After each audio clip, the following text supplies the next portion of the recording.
We have to talk about something serious, something dire for the VR industry. Virtual reality and the entire ecosystem around it has been mostly comprised of honest developers, dedicated engineers, and backyard hardware junkies. And it wasn't until Facebook purchased Oculus in 2014 that people in general took VR seriously. Fast forward 6 years and look where we are now, with millions of VR headsets sold and millions of dollars to be made from software sales. And you'll see how fast and big it really has grown. I've watched VR grow from a literal Kickstarter back in 2012 to what it is now. And today, I'm a VR content creator. It literally consumes my life. But I gotta say, there have been a few things I have wanted to get off of my chest, and it wasn't until now that I feel it's appropriate to do so. So let me start from the top, and I do have a very real solution to this whole problem, but I'll save that until after the pros and cons of this whole thing so that you can make your own decision regarding this whole situation.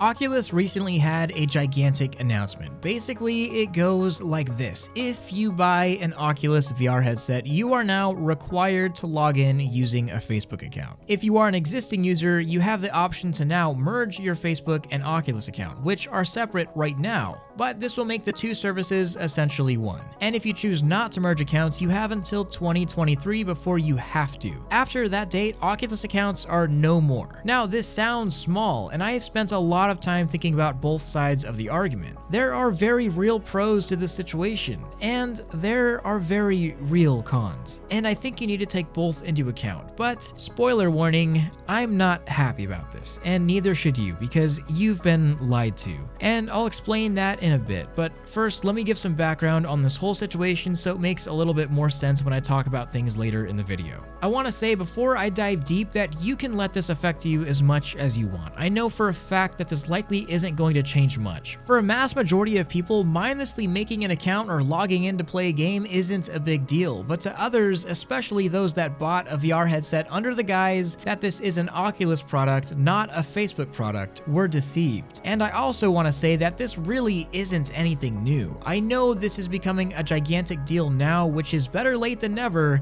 but you already needed a Facebook account for Oculus games. If you have an Oculus Quest or have used the Oculus app, you'll notice that you can't use any social features or multiplayer features if your Oculus account and Facebook account aren't already linked. This has led to me personally creating a pseudo Facebook account, one that isn't my real name, but is one that I use for gaming with VR and Oculus applications. And many people regarding this whole thing will just tell you, oh, this thing with Oculus requiring a Facebook account isn't a big deal. Just make a fake account. GG, easy. No. Because Facebook constantly screens for fake accounts with fake names that aren't tied to real people. And what happens when your Facebook account that you created just because you want to have friends in a game is banned because you use your freaking screen name? And now you lose out on all the money that you spent on all the games in the Oculus store. You have no option. If you wish to remain anonymous or separate the virtual reality you from the reality you, or you just don't want to give your data to Facebook, you just can't have an Oculus headset. You're given no choice. Now, there's also a very real argument to be made here that you have to have a login for everything. Epic Games, well, you gotta log in. Overwatch, well, you gotta have a Blizzard account and use the Blizzard launcher. Want to use Steam VR and play VR games, you have to have a Steam account. And, of course, you must log into it. But the difference is, Valve, Epic Games, Blizzard, they just aren't Facebook. You make a Valve, Epic Games, or Blizzard account to play games from those developers, and that is the sole purpose of those accounts. Of course, your data is still being tracked and provided to parties that you would only know if you read the 40-page terms of service agreements from each of the platforms, but the simple fact is that they aren't Facebook. I choose not to have a Facebook account tied to my real identity. I like to have that privacy. It's something I value as a person and as a human. I don't have to do it. I don't have to have a Facebook account. I can have a Twitter account named Thrillaloo or a Steam account named Macho Man Randy Savage, and that's okay. It's my internet identity.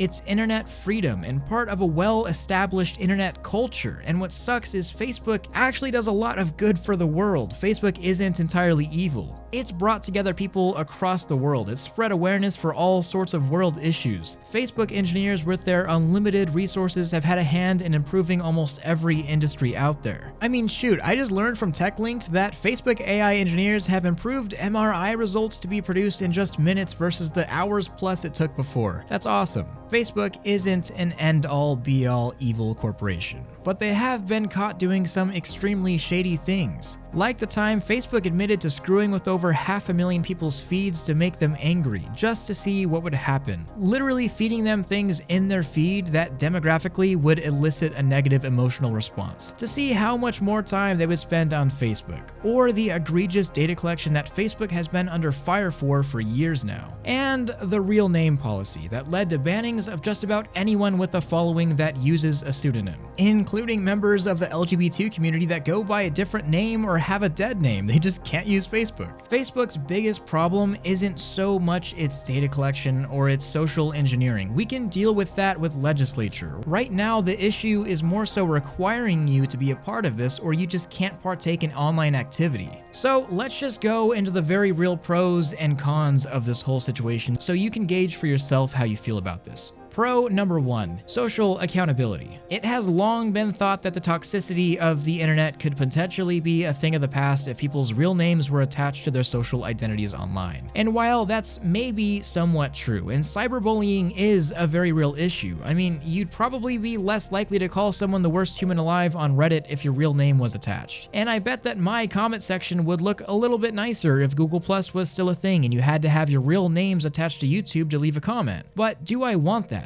No. I value my internet privacy and the usage of my pseudonym/screen name. Would the internet be easier if everyone had to use their real names? Maybe, but does that make it better? No. Pro 2.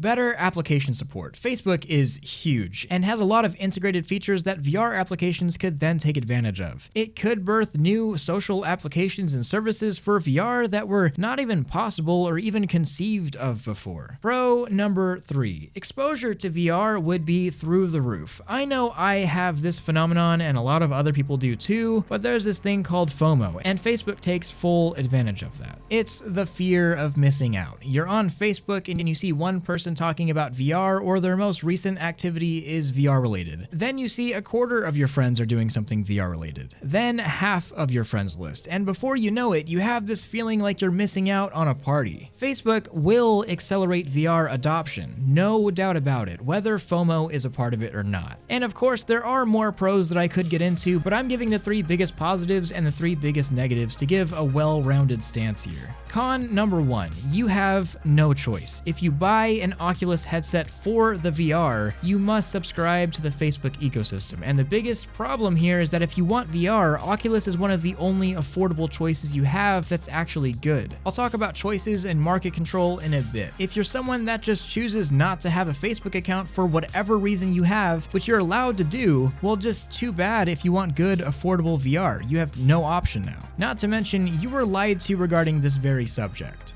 It was promised years back that this very thing would not happen. Con number 2, you lose some of the opportunity to have your virtual identity and your real identity be separate. Of course, there will be and are privacy settings to hide certain features of your Facebook profile, especially when it's concerning your Oculus profile. But that's all subject to change. In order to play an Oculus game online in the future, will my name pop up as Thrill, aka? Can I no longer just be Thrill? Con number 3, privacy and your data. VR has a gigantic opportunity to gather data about you that companies drool over. Once eye tracking is normalized and other metrics are taken into account, that data will be the most accurate metrics for things like advertisements that the industry has ever seen. And your data will be tracked, sold, and eventually sold back to you in the form of products. Facebook has already been under fire for years for how much data it tracks about you and all of its users. Just because this is VR doesn't mean that those same concerns aren't relevant. So take what you want out of those. Personally, I don't like it. And the biggest problem here isn't so much the fact that this is happening. The problem is that consumers were sold VR headsets from Oculus under the promise that something like a Facebook account would never be required. And people that hate Facebook still bought those headsets because even though it was Facebook, VR was cool enough to make them overlook it. And they'd put up with the fact that the best, most affordable VR headset that you can buy at freaking Best Buy is owned by a company that they hate. So what do you do about this? What do I do about this? I mean, do I boycott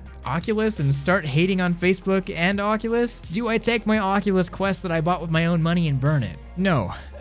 No. And in fact, right now, I'll still recommend the Oculus Quest to new VR users. It is still the best VR headset for the money at the moment. Affordable $200 Windows mixed reality headsets were practically discontinued last year, silently going out of stock to never return. And now the only other headset that we have in that price range is a $600 high-end PC VR headset, and it's not even out yet. In terms of entry-level or standalone VR headsets, there is no competition. If you want VR, you don't have many options, especially if you don't have a beefy computer. But what this does do is prove to everyone what I and others said a year ago. The VR space needs competition. We need it. I wasn't joking. Oculus is practically a monopoly for standalone VR headsets for consumers. No one's making anything to compete with it. I mean, Facebook right now could say they need your social security number just so you could play Oculus games and nobody could say anything about it. This problem goes deeper though. Facebook was first to the standalone market. They spent the money and built their OS off of Android and built a pretty good sized store and have a good cheap hardware available. I mean, the Oculus Quest is $400 and it's pretty spectacular VR for the price. It's hard for people to compete, especially when developers can't make a profit anywhere else. There's no incentive to publish a VR game or develop a VR game for a platform that nobody is there to buy it. David Heaney, a writer for Upload VR, made a very good point on Twitter. Anybody can make hardware, but what we really need is a good software competitor to Oculus. The biggest thing holding back hardware and game developers from making something like a standalone headset is the lack of support and structure that is already built up on the Oculus Store. If you put Oculus as Facebook and the App Store, we need an Android and Play Store of VR, but unfortunately right now there's not much of that on the horizon. So instead we live in an industry where you have no choice. If you want to get into VR yet you don't have a crazy PC or lots of money, you're gonna have to go Oculus or just wait. And while Oculus headsets will certainly give you a great experience and your VR is going to be awesome, you're going to have to abide by Facebook's rules and make a Facebook account and give up or get everything that goes along with that. For some people, that's too much, and I understand. And for some people, this means nothing at all, and I also understand that completely. But I also hope you understand that the VR industry has its arm twisted behind its back by Facebook and Oculus. It needs Oculus right now, but VR needs a competitor. And in terms of me recommending VR headsets to new users, a lot of times an Oculus headset is the only option. So I hope you can understand that my arm is twisted here as well. I know it's good VR, and good VR is the reason why I recommend Oculus. Plus, it's cheap, especially relatively looking at other headsets on the market right now. But I actively disagree with this movement that Facebook has made, and I gotta say that along with hopefully educating other people on why they should agree or disagree with it as well. It might not affect you, you might not care, but this is my piece, personally. I'll be back to making normal content next week, but I had to do this quick little update for you guys here. Let me know in comments your own thoughts. Much love, Thrill out.